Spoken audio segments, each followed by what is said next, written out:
Welcome to Kistner's, the upstairs of Kistner's here in Defiance, Ohio for the annual Defiance Napoleon Captain's Luncheon. I'm Aaron Gross, sports writer here at the Crescent-News, along with Defiance head coach Jerry Beauty and Napoleon head coach Tori Strock. Thanks for being here, guys. Yep, well, thanks, Aaron.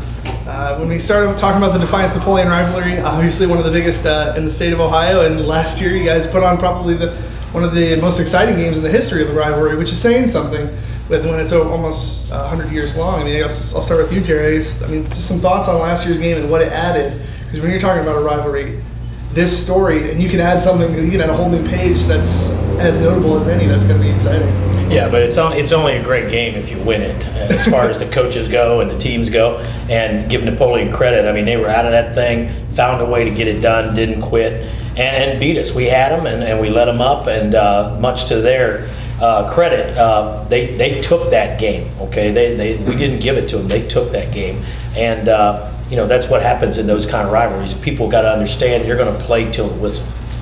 With you, Tori, I mean, that's obviously one of the most exciting games you've had to have been a part of. Yeah, I think your headline read "Miracle at the Buck," and if it would have been a Hollywood movie, you wouldn't have believed it. That game had so many twists and turns and things like that. And I thought Defiance, they had a tough scrimmage the week before against Macomb, and they come out against us, and they were a totally different team, which we knew they would be.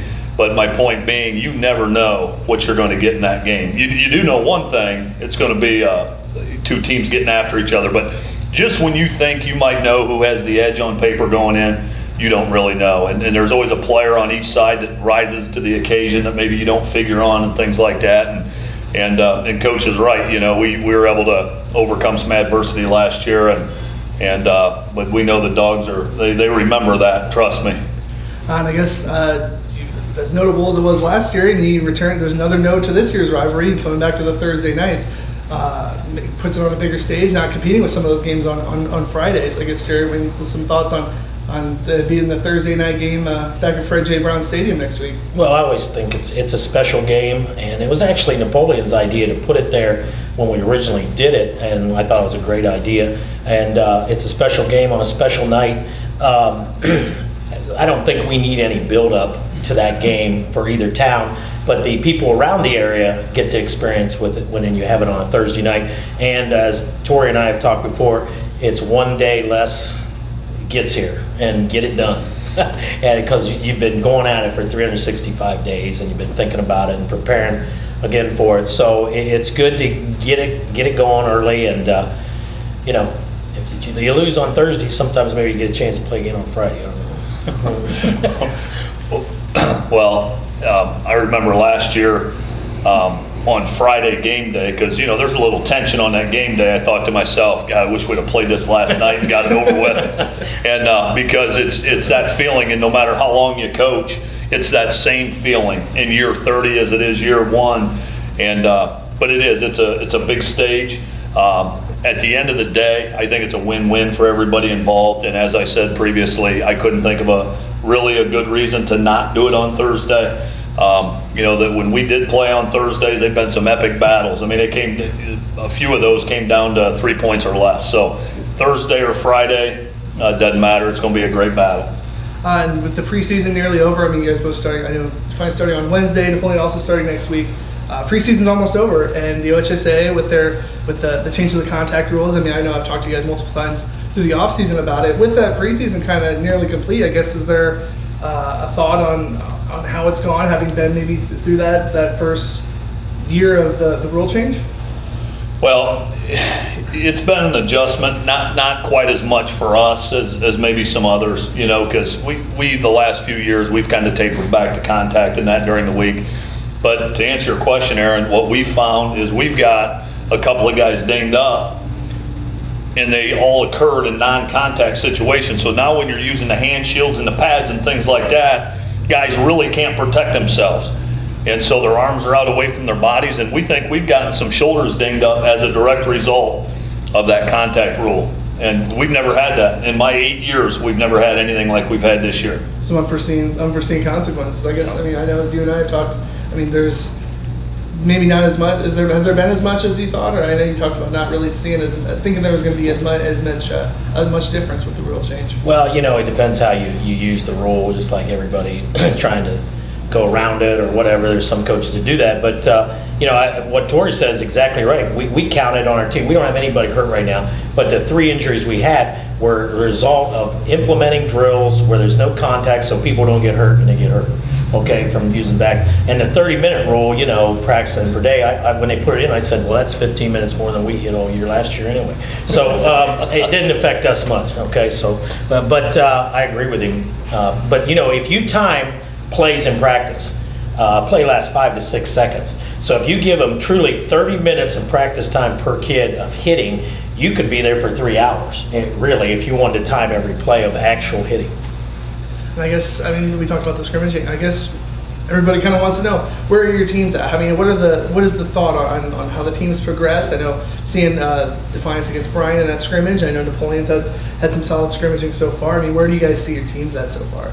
Well, when we play a Bryan, you play a team that's well coached. They're going to be in position. You know what they're going to bring at you. It's a great opening scrimmage for both of us. We're very similar. And then you come back with Lima Senior, who's going to out-athlete you at most of your skill positions. You go against what you think will be better people than you'll see the rest of the year, at least speed-wise. So we try to test ourselves with that. We end it with a Macomb scrimmage. Big physical team that can also throw the ball all over the place, perennial playoff team. So our scrimmage schedule is very good, and I know Napoleon has upped their scrimmage schedule quite a bit this year. So, everybody's trying to get ready for that first game. You just hope you come out of those when you schedule those tough teams healthy. I agree with Coach. They've always played a tough scrimmage schedule. They used to have Southview, and they go to Lima Senior every year, and that's smart, in my opinion. Rossford, we open with, very well coached. They do a lot of the things schematically that we see throughout the year. Port Clinton, our most recent scrimmage, they're an outstanding Division IV team, and we got our eyes open there a little bit, and then we'll wrap things up with Delta, which will be a little more conventional, run the football type team. But I would say offensively, we're a little bit ahead of our defense right now. We're trying to do some things schematically to improve there, but we're about where I would hope we'd be at this point in time, and that's it. I guess this is the last thing with coaches. Everybody knows Defiance Napoleon is. It's up there with one of the top rivalries in Ohio in high school football in the state. For people that maybe aren't familiar with it, haven't seen it firsthand, what are you hoping to see from the rivalry? The maybe people that don't know about it, what are you hoping maybe that if you're a fan on Thursday night that doesn't have anything to do and want to watch a high school football game, how would you describe the rivalry to them? Well, I would just say if you're a high school football person or you just love to watch a game of football and you want to see it played at its highest level of intensity, then this is the game you want to watch. Now, you're going to also see a lot of mistakes kids make in a first game. You're not playing some pansy school that's not ready to play. You know that you've prepped and prepared hard. So you're going to see people under the gun. If you put a sophomore or freshman on the field, God knows what they'll do. And the younger you put them on there, first game, and that's why you see the Ohio States of the world. They open with Virginia Tech this year, but they thought that would be an easy game. It's usually the Miamis of the world, the MAC conferences of the world. Let's make our mistakes. Let's get them out of the way. No time for that in this game. And Coach summarized it very well, and I agree with everything he said. I think that someone that's never been to an Napoleon Defiance game, I think it's just a treat to get a peek at the atmosphere. It's pretty special. I'm proud of the fact that this has been a classy rivalry. This will be my 8th year, and I don't think there's ever been anything but class. And there's some heartbreakers when you play in this rivalry. Coach has had them. We've had a couple. And I will tell you, Aaron, last year would have been different for Defiance had they hung on and won that game. Now, I don't know what they had ended up, but I'm going to tell you something. There is so much at stake in this game that a lot of times a team that loses has trouble recovering. And sometimes it cuts you deep. So that just adds to the pressure, So it's a challenge as a coach, win or lose, to regroup that next week. So, but I think the casual football fan would be in for a treat. All right, this has been Defiance head coach Jerry Beauty and Napoleon coach Tori Strock. We're going to take a break here at the Captain's Luncheon, here sponsored by the Crescent-News. We'll be back with captains from both Defiance and Napoleon. With an online subscription to the Crescent-News, you can read every article, see every photo, download and read each printed page, watch Crescent-News videos, and see great deals offered by our advertisers. For just $7 a month, you'll know the news in Northwest Ohio as it happens. We're back here at Kistner's for the Crescent-News, Defiance Napoleon Captain's Luncheon.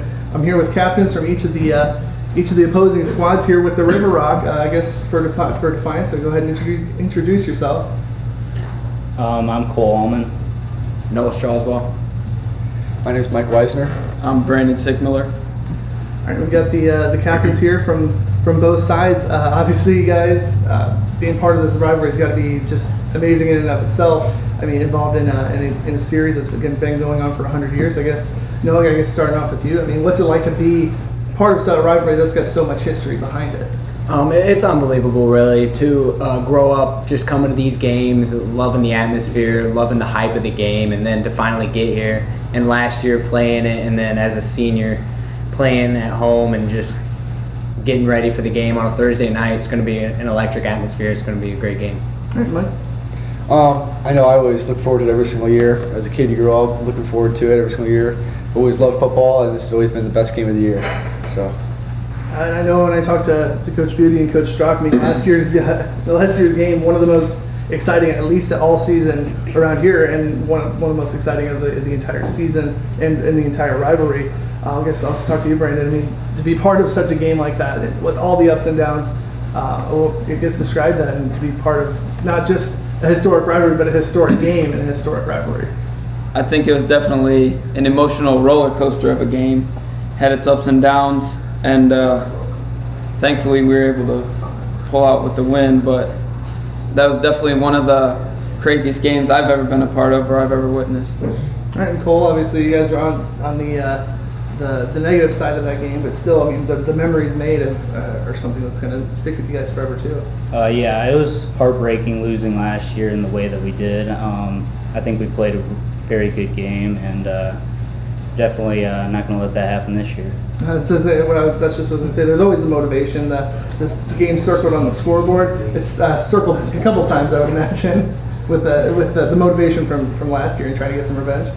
Yeah, everything that we do in the off season is beat Napoleon. You know, we do hit-its after our 2 days, and it's we do a lot to get ready for it. And then the last time this game was played on a Thursday night was 2011. It's back to a Thursday night this year. You guys only have 1 day of school before that. I believe you guys start on Monday. Yep. So, I mean, just only a couple days before that game comes around. I mean, to be part of that game on a Thursday night, which I believe you guys wouldn't have been on the varsity roster the last time it was played. I mean, I guess just for both of you guys, what's that like to be able to have that you guys on your own special night, not just on Friday night with all the other games. It's Thursday night. It's the spotlight on Defiance Napoleon. Yeah, it'll be a little different. Usually we have a weekend afterwards, but this time we'll actually have the Friday back to school. So hopefully we'll be able to have a good game and be able to celebrate the next day. But it's just 1 day earlier, so come here faster to be able to play and get the season started. All right, Brandon? For me, I'd be ready to play the game any day of the week. To be honest, I'll play it Friday, Thursday, Wednesday, Tuesday, any day. But it'll definitely be different going to school the next day. And like Mike said, hopefully we go out there and give a good performance and have a good day of school the next day. All right, a quick turnaround for you guys. You know, after one of those after school practices, and then you guys get to go right into the biggest game of the year. Yeah, well, we're going to start getting ready for this week, and like Coach said, and it'll be tough going to school the next day, but hopefully things go the way we planned. There's some memories as fans, I would think too. I mean, as eighth graders, are not just maybe not being on the sidelines for that game, but being in the crowd. I mean, to be beat, so you have maybe that unique experience to be able to play, and then also remember what it's like as a fan too. Oh, absolutely. As a fan in 8th grade on Thursday nights, you know, just getting there really early before the gates even open, just struggling to find a seat really early, and that kind of atmosphere is just incredible to even play in and think about playing in on a Thursday night. Area schools will be there, the attendance will be up. It'll be a great atmosphere, and it'll be really fun playing on Thursday. All right, and I guess the last thing, I mean, when I talked with the coaches on you guys' development, I mean, obviously trying to get better every day is going to be a key, but I mean, how has the team developed so far? I mean, having seen you guys a little bit in scrimmage, How have you guys developed so far? Are you guys happy with where you're at? Yeah, I would say I'm pretty happy with where we're at. I mean, we scrimmage a lot of really good teams, and it helps us get ready for week 1. And I guess, for Napoleon, maybe not the way you guys wanted to end the season last year, on maybe not as much of a high note, but you guys, that's got to be a motivation to drive you guys back into this year. Absolutely, yep. We every single year we look forward to the game, and we like to improve and get better in the off season. And I'm kind of happy with the way we've done it so far. But we can always get better, and hopefully every single day get better and better. All right, I guess that's all I've got for our captains here. This has been the Captain's Luncheon with the Crescent-News River Rock here for Defiance and Napoleon. The game scheduled for Thursday, August 27th at 7 p.m. at Fred J. Brown Stadium in Defiance. Hope to see all of you out there. And check out Crescentnews.com for all the info leading up to the game, after the game, and during the game, live tweets, everything for you. This has been Aaron Gross with captains from Defiance, Napoleon, head coaches for both sides. Have a great football season, everybody.